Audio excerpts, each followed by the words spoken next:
अवघाची संसार. निवेदिका मेघा देशमुख चव्हाण.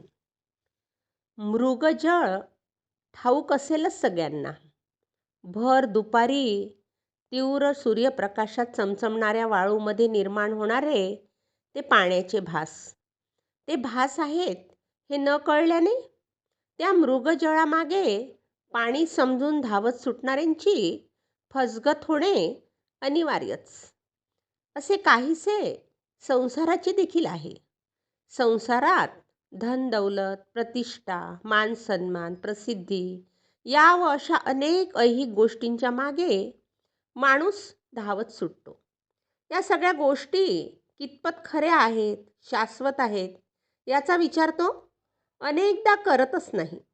या गोष्टी प्राप्त करण्यासाठी तो उरसफोड करतो, जीवाच्या आकांताने धावतो.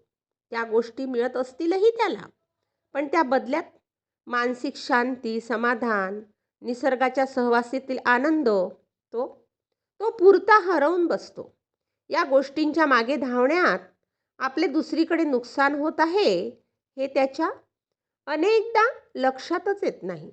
आपले जीवन आनंदाने, समाधानाने, शांतपणाने, निश्चिंतपणे जगण्यासाठी माणसाला पैशांची गरज असतेच.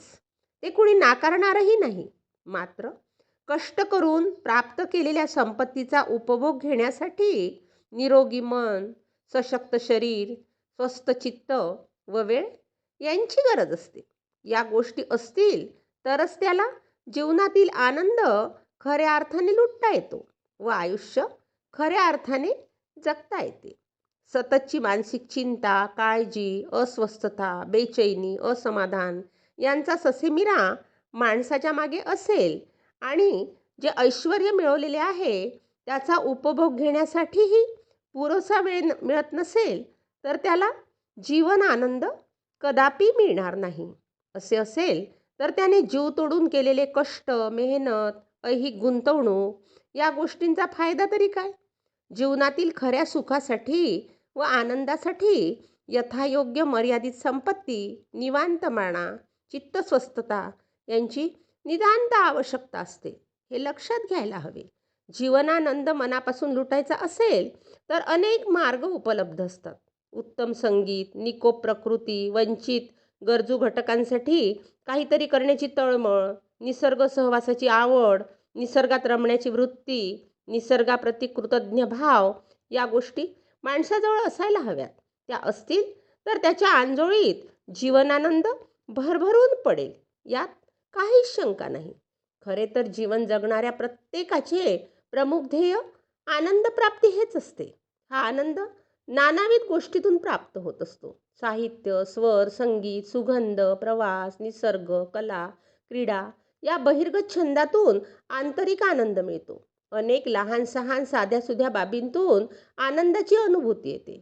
उदाहरणार्थ, खेळात रंगलेल्या मुलांचे निरीक्षण करताना त्यांचा आरडाओरडा, हालचाली, त्यांच्या बाह्य जगताचा पडलेला विसर हे अनोखा व निकोप आनंद देऊन जाते. झाडावर आलेली कळी व त्यातून उमललेले रंगी सुंदर सुवासिक फूल, पक्ष्यांचा चिवचिवाट, वाहत्या पाण्याचा मंजूळ नाद, चंद्रप्रकाशाने उजळलेले, चांदण्यांनी भरलेले नभांगण, पहिल्या पावसाच्या रिमझिम जलधारा, हिवाळ्यातील पहाटेची धुके असे 6 ऋतूंचे 6 सोहळे बघणे हे चित्तवृत्ती आनंदित प्रसन्न करणारे असते. आनंद घेणे किंवा लुटणे हे जितके महत्त्वाचे त्यापेक्षा असा आनंद दुसऱ्याला वाटणे, त्याला आनंदात सहभागी करून घेणे हेही महत्त्वाचे. म्हणून दिवाळीत उपेक्षित वंचितांना फराळ, कपडे देऊन त्यांना आनंदात सहभागी करून घेतले तर आपला आनंद द्विगुणित होतो. विस्मरणात गेलेले एखादे गाणे अनपेक्षितरित्या कानावर पडल्यास त्यातून मिळणारा आनंद काही औरच. अशा अनेक गोष्टीतून आनंदाचे आदानप्रदान होत असते. यासाठी आंतरिक वृत्ती आनंदी व सकारात्मक हवी. संत ज्ञानेश्वर म्हणतात तसे, अवघाची संसार सुखाचा करीन, आनंदे भरीन तिन्ही लोक. या तत्वाने संसार केला तर आनंदाची वानवा राहणारच नाही. धन्यवाद.